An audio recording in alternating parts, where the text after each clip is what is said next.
오늘 말씀 사무엘하 6장 1절부터 15절까지입니다. 읽을 말씀은 1절에서부터 3절까지만 보도록 합니다. 사무엘하 6장 1절에서 15절, 읽을 말씀 1절에서 3절까지만 읽도록 합니다. 같이 읽습니다. 다윗이 이스라엘에서 뽑은 무리 3만 명을 다시 모으고 다윗이 일어나 자기와 함께 있는 모든 사람과 더불어 바알레 유다로 가서 거기서 하나님의 궤를 만들어 오려 하니 그 궤는 그룹들 사이에 좌정하신 만군의 여호와의 이름으로 불리는 것이라. 그들이 하나님의 궤를 새 수레에 싣고 산에 있는 아비나답의 집에서 나오는데 아비나답의 아들 우사와 아효가 그 새 수레를 모니라. 아멘. 오늘 사무엘하 6장 1절에서 15절입니다. 임재, 감당할 수 없는 은혜라는 제목으로 두 번째 시간이고요. 오늘 본문 임재를 가로막는 것, 무질서라는 제목이 되겠습니다. 하나님의 임재라는 우리 삶 속에 매우 중요합니다. 사무엘하 6장 같은 경우는 이제 법궤를 다윗성으로 모셔오는 것이지만 이 본문을 통해서 우리에게 말씀하는 것은 하나님의 임재를 다윗성으로 모셔온 것을 이야기를 합니다. 왜냐하면 법궤라는 것은 단순하게 그냥 이런저런 성물들, 아론의 쌍난 지팡이, 돌 항아리, 말하자면 만나가 들어있는 돌 항아리, 또 십계명 두 돌판, 이런 세 가지 물건들이 있어서가 아니라 하나님의 임재를 상징하는 것입니다. 그래서 법궤를 모셔오는 것은 하나님의 임재를 초청하는 그런 장면이다라고 볼 수가 있는 것이죠.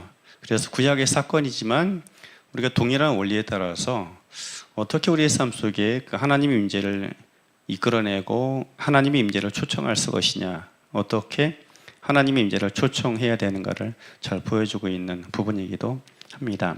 그래서 하나님의 임재를 우리가 초청해야 되는데 하나님의 임재를 가로막는 것들이 있더라 하는 것입니다. 어제 살펴본 바에 의하면 사적인 욕망, 하나님을 어떤 나의 도구로 쓰고자 하는 욕망, 그것이 하나님의 임재를 제한하고 가로막게 되었던 것이죠. 그래서 우리들이 늘 살펴봐야 될 것은 내 안에 그런 사적인 욕망이 있지 않는가를 살펴봐야 합니다. 그런 분별력이 있기를 예수님 이름으로 축복합니다. 오늘 두 번째 시간으로는요, 하나님의 임재를 무엇이 가로막느냐?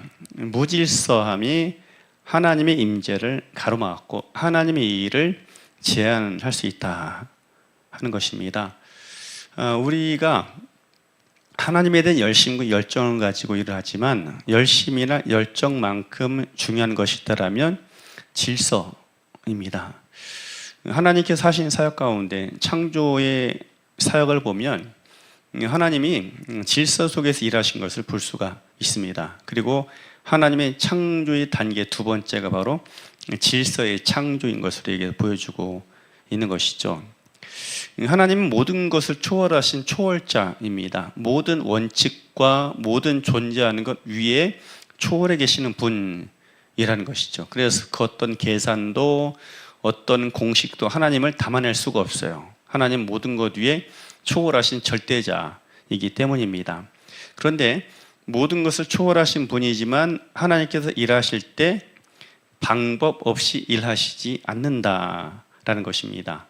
순서와 원칙을 따라 일하시더라는 것이죠. 말하자면 질서가 하나님의 성품이기도 한 것입니다. 우리가 이것을 잘 기억해야 합니다. 다윗이 언약궤를 모셔오려고 하죠. 하나님의 임재를 모셔오려고 합니다. 그래서 어떻게 준비하느냐? 최선을 다해 준비합니다. 준비하는 과정을 살펴보면 이스라엘에서 선발한 사람 3만 명, 그리고 새로운 수레를 제작합니다. 또 값이 많이 나가는 다양한 악기로 하나님을 찬양합니다.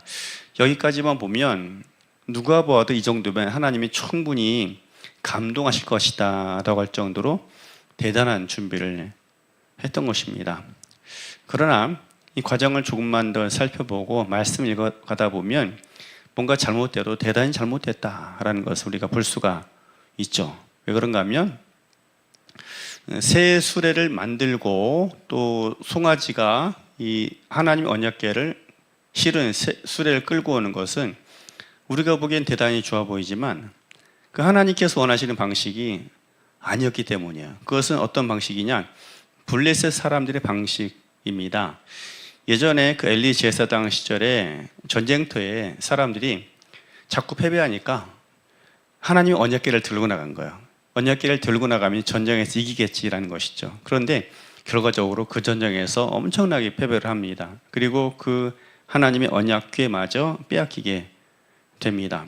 그런데 이 언약궤가 블레셋 손에 수중에 들어가자마자 어떤 일이 벌어지는가 하면 블레셋 마을 전체 악종이 말하자면 이런 전염병이 돌기 시작합니다. 그래서 도저히 하나님 언약궤 우리가 그것을 감당할 수가 없다. 다시 이스라엘로 돌려보내자 하죠. 근데 그때 사용했던 방법이 무엇인가 하면 수레에다가 언약궤를 실어서 소가 끌고 가도록 하는 거예요.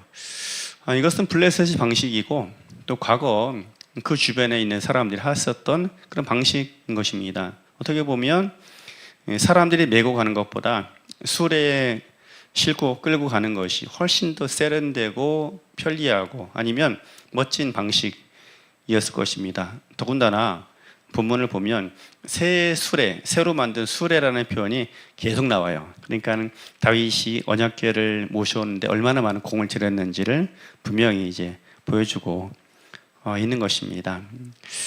하지만 우리가 간과해서는 안 되는 것이 있는데 아무리 우리 눈에 보기 좋고 다윗의 눈에 보기 좋았다 할지라도 그 방식이 하나님께서 말씀하신 방식이 아니었다라는 거예요. 그것은 블레셋의 방식이었던 것입니다. 블레셋 사람들이 당연히 율법도 알지 못해 하나님도 모르는 사람들이에요. 그러나 이스라엘은 특별히 다윗은 하나님을 압니다. 그리고 율법을 알아요. 그럼 어떻게 해야 될까요? 블레셋 사람들이 옛날에 썼던 그 방식을 개발해서 그 방식을 사용하는 것이 아니라 하나님께서 말씀하신 그 방식대로 언약궤를 모셔왔어야 하는 것입니다. 하나님의 최선은 무엇인가 하면 하나님께서 말씀하신 대로 행하는 것이 하나님의 최선인 거예요. 우리가 볼 때는 나름대로의 최선이 있죠. 이게 좋을 것 같고 저 방법이 좋을 것 같고 또 많은 사람들이 또 그 시대 가운데서 합리적이다라고 말하는 수많은 방법들이 있는 것입니다. 우리는 그것을 최선이라고 이야기하죠. 그러나 하나님의 최선은 그게 아닌 것이에요. 하나님의 최선은 하나님께서 말씀하신 것, 하나님 말씀하신 것이 바로 최선이다라는 거죠. 그래서 우리가 하나님을 모신다라면은 하나님의 방식으로 일하는 것, 이것이 우리에게 매우 중요합니다.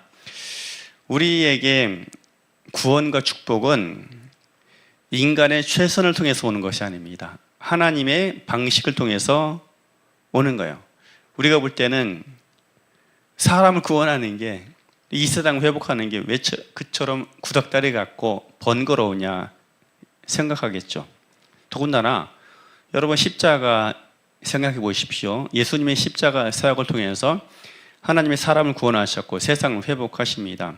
그런데 십자가는 너무나 끔찍하고 처절한 것입니다. 굳이 하나님께서 그 잔인한 방식, 차마 눈 뜨고도 볼 수 없는 그 방식을 선택하셔야만 했겠느냐 하는 거죠. 그런데 하나님은 십자가에 죽임당하심, 피 흘리심 없이는 그 누구의 죄도 사할 수 없고 반드시 그 방법이어야 한다라는 것입니다. 그것이 바로 하나님께서 정하신 대속의 방법, 유일한 길이었기 때문입니다. 하나님은 우리에게 말씀하십니다. 최선을 다해서 믿으라 말하지 않아요. 최선을 다해 섬기라 말하지 않아요. 뭐라 말씀하시는가 하면 하나님이 보내신 분을 믿고 하나님께서 말씀하신 방법대로 살아가고 하나님께서 보이신 길로 걸어가라 하는 것입니다. 그것이 바로 하나님께서 일하시는 방식, 우리를 구원하고 세상을 회복하는 그런 방식이기 때문인 것입니다. 만약에 인간의 최선이 인류를 구원하고 세상을 고칠 수 있다면 하나님 더 이상 이 세상에 예수님을 보내실 이유가 없었던 거예요. 사실 사람들이 여태까지 살아왔던 삶의 방식은 무엇일까요? 때로는 인간의 욕망이 너무나 과하다 보니까 사람을 죽이고 살육하는 끔찍한 일도 많이 있었죠. 그런데 사람들 마음속에 무엇이 있는가 하면 보다 더 나은 세상을 만들고자 하는 정직한 욕구도 있었던 거예요. 그래서 세상을 온전하고 바르게 하고자 하는 수많은 시도와 노력이 있었습니다. 그런데 잘 되던가요? 그렇지 않죠. 갈수록 세상은 더 힘들어지고 죄의 깊이는 깊어 가게 되었던 것입니다. 왜냐하면 인간의 최선일 뿐 하나님 방식은 아니었기 때문인 것입니다. 질서는 무엇이냐? 하나님이 정하신 방식이 바로 질서라는 것입니다. 질서, 무질서가 왜 중요하냐? 여러분, 무질서에 악한 영이 깃드는 거예요. 그리고 악한 영이 개입할 틈을 열어주는 것이 무질서인 것입니다. 그런데 진리 말씀과 진리의 성령 인도하심 속에 살아가고 하나님 방식과 하나님께서 말씀하신 그 길, 하나님이 보내신 그분 예수 그리스도를 믿고 그분을 신뢰하고 그분의 이끄심 속에 살아가야 합니다. 그렇게 살아가게 될 때 우리가 볼 때는 답답해 보일 수 있고 우리가 생각할 때 최고의 방법이 아닌 것처럼 보일 수가 있습니다.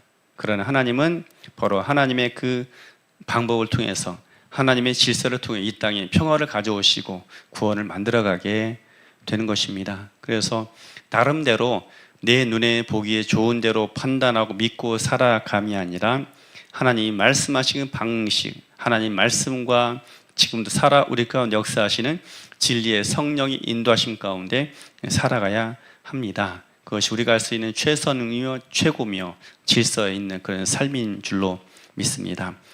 오늘 이 하루도 우리가 진리 말씀과 진리의 영이신 성령이 인도하실 속에 그 하나님 믿고 쉬려고 따라가는 그런 삶이 되기를 예수님 이름으로 축원합니다.